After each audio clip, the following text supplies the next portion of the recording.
Hello students, कैसे हैं आप सब। Good morning students. देखिए, आपने बायोलॉजी का पहला चैप्टर लाइफ प्रोसेस पूरी तरह पढ़ लिया है। लाइफ प्रोसेस में मैंने आपको 4 सेक्शन के बारे में बताया। ए सेक्सुअल रिप्रोडक्शन, सेक्सुअल रिप्रोडक्शन, ये सब चीज़ें अब आप पढ़ेंगे। तो लाइफ प्रोसेस में आपने पूरी चीज़ें पढ़ा। अब हम नया चैप्टर स्टार्ट करेंगे, chapter number 2, that's how do organisms reproduce.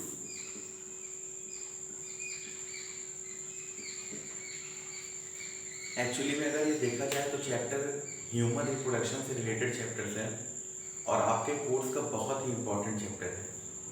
Human reproduction एक बहुत इंपॉर्टेंट सेक्शन है, इससे ढेर सारे क्वेश्चंस आपके एग्जाम में पूछे जाते हैं। ह्यूमन रिप्रोडक्शन चैप्टर जो है ये 10th क्लास में लाइफ प्रोसेस के बाद दूसरा सबसे इंपॉर्टेंट बायोलॉजी का चैप्टर है। तो आइए देखते हैं इस चैप्टर में क्या है। पहले आपने चैप्टर से कहा गया हाउ डू ऑर्गेनिजम्स रिप्रोड्यूस, यानी ऑर्गेनिजम्स में रिप्रोडक्शन कैसे होता है। हाउ डू ऑर्गेनिजम्स, जहाँ पर भी ऑर्गेनिजम्स वर्ड आ जाता है उसका मतलब होता है लिविंग बींग्स, यानी आपसे पूछा जा रहा है कि कोई लिविंग बींग्स है उनमें रिप्रोडक्शन कैसे होगा। हाउ डू ऑर्गेनिजम रिप्रोड्यूस, किसी भी लिविंग ऑर्गेनिजम्स में, चाहे वो प्लांट हो, चाहे बैक्टीरिया हो, चाहे एनिमल हो, उसमें रिप्रोडक्शन की प्रोसेस कैसे होगी। तो हमारा जो टॉपिक है वो है हाउ डू ऑर्गेनिजम रिप्रोड्यूस, और हम स्टार्ट करते हैं। कैसे आपको पढ़ना है, क्या समझना है, बहुत ध्यान से आप देखेंगे।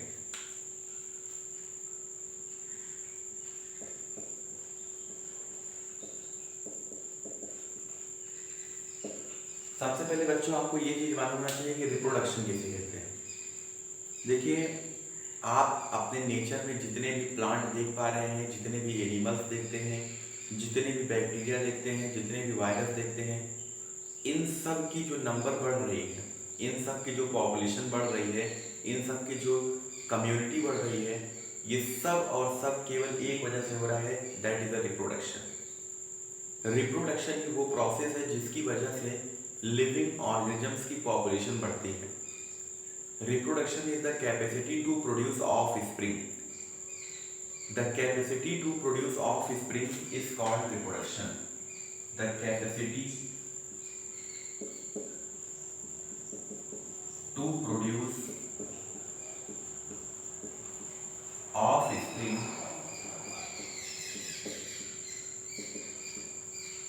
is called reproduction।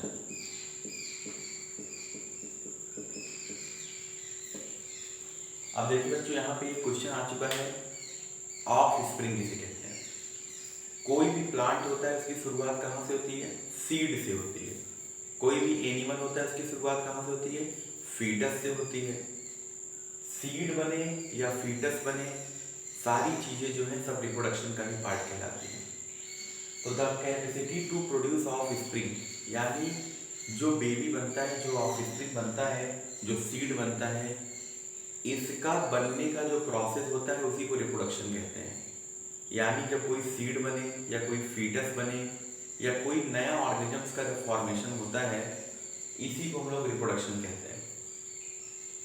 Reproduction is the process to produce offspring, या the capacity to produce new baby is called reproduction. The capacity to produce new organisms from pre existing organisms is called reproductive process. Reproduction is one of the most important fundamental property of living organisms. आपके nature में जितने भी living organisms पाए जाते हैं, reproduction उनके लिए fundamental property की तरह काम करता है। क्यों? ये एक लिविंग की पहचान होती है। कोई भी नॉन लिविंग बीइंग्स अपना रिप्रोडक्शन करके पॉपुलेशन नहीं बढ़ा सकता है, केवल और केवल लिविंग ऑर्गेनिजम्स में ही रिप्रोडक्शन की प्रोसेस होती है। तो दूसरा जो क्वेश्चन हमारे लिए आता है वो ये आता है कि reproduction is necessary for continuity of life. अगर हमारे अर्थ पे कॉन्टिन्यूटी बढ़ानी है, लाइफ बढ़ानी है, तो रिप्रोडक्शन करना जरूरी है। बिना रिप्रोडक्शन के कॉन्टिन्यूटी यानी लाइफ में कॉन्टिन्यूटी नहीं बन पाएगी और जब कोई एक ऑर्गेनिजम्स की डेथ हो जाती है उसके बाद नए ऑर्गेनिजम्स का फॉर्मेशन नहीं हो पाएगा। तो हम कह सकते हैं कि reproduction must be required to maintain the continuity of life. फिर हम पढ़ेंगे reproduction occurs in both plants, animals, micro organisms, bacteria, fungus and all the living beings. जितने भी लिविंग बींग्स आप देखते हैं, प्लांट्स देखते हैं, एनिमल्स देखते हैं, माइक्रो ऑर्गेनिजम्स देखते हैं, हर एक ऑर्गेनिजम्स रिप्रोडक्शन करते हैं, चाहे वो सिंपल हो चाहे वो कॉम्प्लेक्स हो।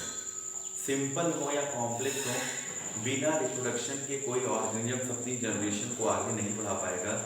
सो हम एक लाइन और बोल सकते हैं, for the continuity of generation, अगर अलग अलग जनरेशन बढ़नी है, अलग अलग पीढ़ियाँ बढ़नी हैं, जनरेशन को आगे बढ़ाना है, तो रिप्रोडक्शन मस्ट बी रिक्वायर्ड। बिना रिप्रोडक्शन को आपकी जनरेशन आगे नहीं बढ़ पाएगी।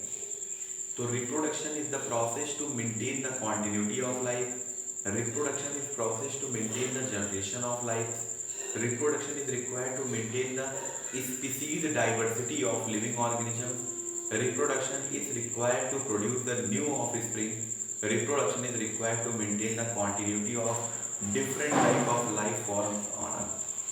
अर्थ पे अगर अलग अलग लाइफ फॉर्म्स बनानी है तो रिप्रोडक्शन का होना जरूरी है। अब देखिए बच्चों, आप देखते हैं कि रिप्रोडक्शन में हमेशा सेम स्पीसीज प्रोडक्शन होता है। जैसे अगर कोई शेरनी है तो शेरनी से जो बेबी बनेगा वो शेर या शेरनी ही बनेगा। ह्यूमन है तो केवल वो फीटस के रूप में स्मॉल बेबी के ह्यूमन फॉर्म में ही बर्थ दे पाएगा। तो जिस फॉर्म में जो ऑर्गेनिजम्स पाए जाते हैं उसी फॉर्म में उसका प्रोडक्शन होता है। अगर कोई फीमेल है और ह्यूमन है तो सिर्फ फीमेल से जो बेबी बनेगा, ऑफस्प्रिंग बनेगा, वो हमेशा फीमेल बेबी ही बनेगा। तो बच्चों ये चीज़ आप ध्यान रखेंगे कि हमेशा सेम स्पीसीज का रिपीटिशन होता है। हमेशा जो स्पीसीज बनती हैं वो बिल्कुल सेम होती हैं, सिमिलर होती हैं। ये रिप्रोडक्शन की सबसे बड़ी खासियत है कि रिप्रोडक्शन में हमेशा जो ऑफस्प्रिंग बनते हैं वो बिल्कुल सिमिलर होते हैं, बिल्कुल सेम होते हैं, जो कि रिप्रोडक्शन के लिए सबसे ज़रूरी प्रोसेस होती है। अब बच्चों एक चीज़ और आप समझेंगे कि रिप्रोडक्शन कितने टाइप का हो सकता है। देखिए, रिप्रोडक्शन को मेनली बेटा हम दो टाइप में डिवाइड कर सकते हैं, that is asexual reproduction and sexual reproduction. तो हम लिख सकते हैं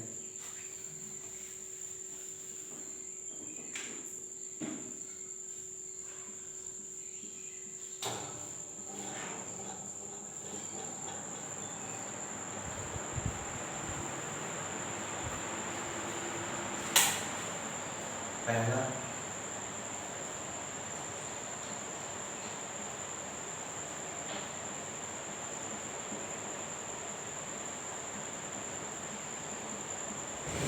asexual reproduction,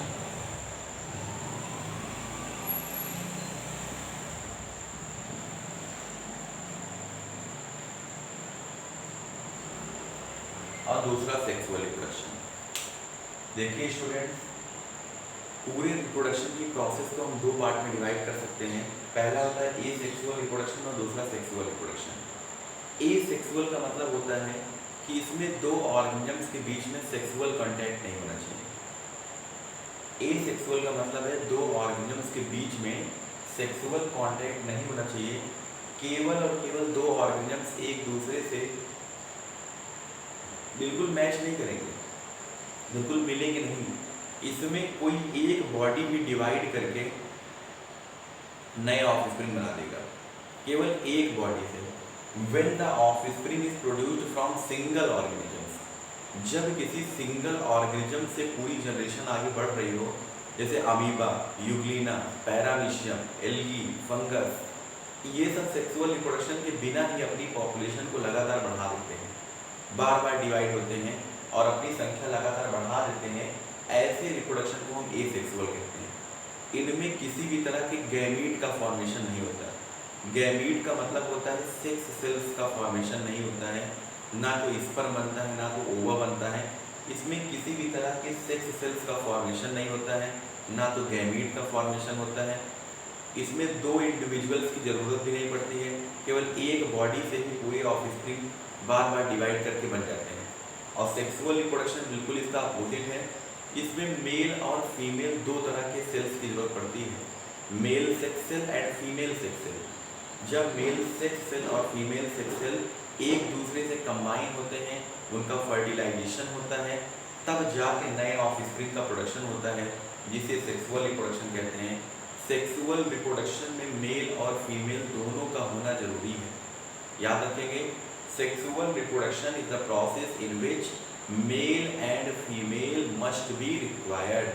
सेक्सुअल रिप्रोडक्शन एक ऐसी प्रोसेस है जिसमें मेल और फीमेल दोनों का होना जरूरी है, क्योंकि without fusion of gametes, without fertilisation of gametes, there is no formation of new organisms.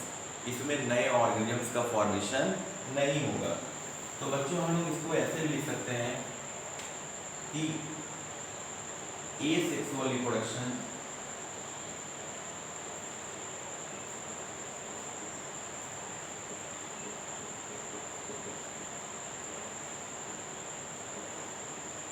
No gamete formation, यानी no sex cell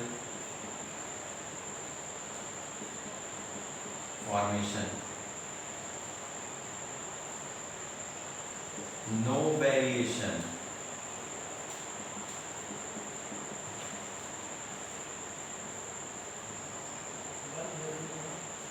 no evolution.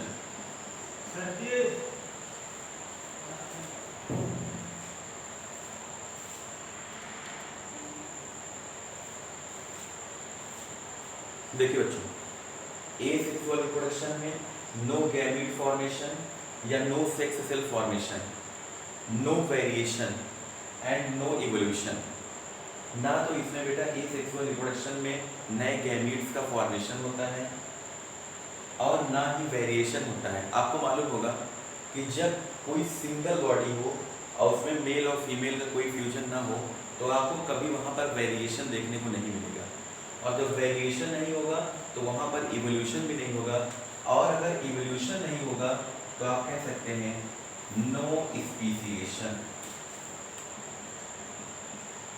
तो हमारा रिजल्ट क्या निकला? एसेक्सुअल रिप्रोडक्शन में नो गैमेट फॉर्मेशन या no sex cell formation, no variation, no evolution and no speciation. तो बेटा इसीलिए कहा जाता है कि एसेक्सुअल रिप्रोडक्शन लेस इंपॉर्टेंट है, कम इंपॉर्टेंट है, क्योंकि इसमें ना तो वेरिएशन होता है, ना तो इवोल्यूशन होता है, और ना ही नए स्पीसीज का फॉर्मेशन होता है।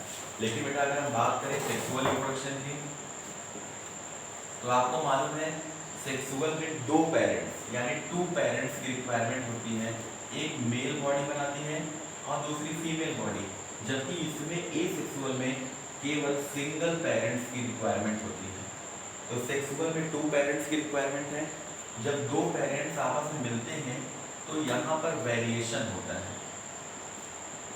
अगर यहाँ पे वेरिएशन होगा तो यहाँ पर इवोल्यूशन होगा, और अगर इवोल्यूशन होगा तो यहाँ पर स्पीसीएशन होगा। यानी सेक्सुअल रिप्रोडक्शन एक ऐसी प्रोसेस है जिसमें दो पेरेंट्स की रिक्वायरमेंट होती है, और यहाँ पर वेरिएशन होता है, इवोल्यूशन होता है और स्पीसीएशन होता है। तो याद रखेंगे बच्चों, asexual reproduction is the process in which single parents must be required and there is no variation, no evolution and no speciation. But in case of sexual reproduction, at least two parents are required that produces variation, evolution and speciation. अब आपके board exams में question पूछा गया है एक बार कि why sexual reproduction is more important in compared to asexual reproduction. Sexual reproduction को ज़्यादा इंपॉर्टेंट माना गया है एसेक्सुअल से, ऐसा क्यों होता है? तो बच्चों आप याद रखेंगे, सेक्सुअल रिप्रोडक्शन को एसेक्सुअल से ज़्यादा इंपॉर्टेंट इसलिए माना गया है क्योंकि सेक्सुअल रिप्रोडक्शन में वेरिएशंस प्रोड्यूस होते हैं, उससे नई स्पीसीज बनती हैं, नई वेराइटी बनती हैं।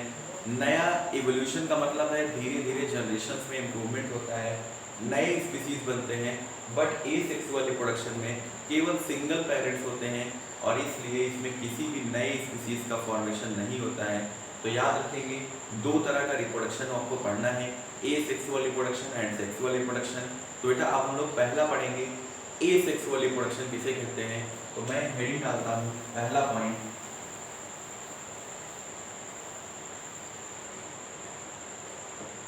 Asexual reproduction.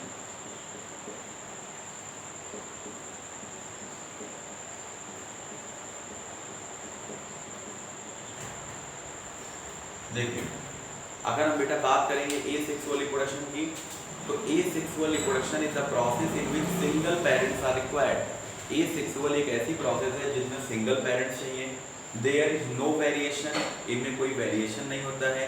फिर एसेक्सुअल रिप्रोडक्शन में किसी भी तरह के सेक्स सेल्स का फॉर्मेशन नहीं होता है, यानी गैमीट का फॉर्मेशन नहीं होता है, मेल और फीमेल बॉडी नहीं बनती है, केवल जो बॉडी बनी हुई है उन्हीं का डिवीजन होता है, उन्हीं का डिवीजन होता है, वही बॉडी बार बार ब्रेक कर जाती है। और इसलिए एसेक्सुअल रिप्रोडक्शन में किसी भी तरह का आपको वेरिएशन देखने को नहीं मिलता है। इसमें ना तो गैमीट का फॉर्मेशन होता है, ना तो सेक्स सेल का फॉर्मेशन होता है, ना तो ओवा का फॉर्मेशन होता है। तो याद रखेंगे बच्चों, एसेक्सुअल रिप्रोडक्शन कम इम्पॉर्टेंट है। तो बच्चों आज के वीडियो में केवल मैं आपको इतना बताऊंगा कि एसेक्सुअल रिप्रोडक्शन कैसे आपके लिए इम्पॉर्टेंट हुआ। अब बच्चों हम अगले टर्म पे डिस्कस करेंगे टाइप्स ऑफ एसेक्सुअल रिप्रोडक्शन के बारे में। तो बच्चों आप कॉपी बना लीजिए और इतना पॉइंट पूरा नोट करेंगे।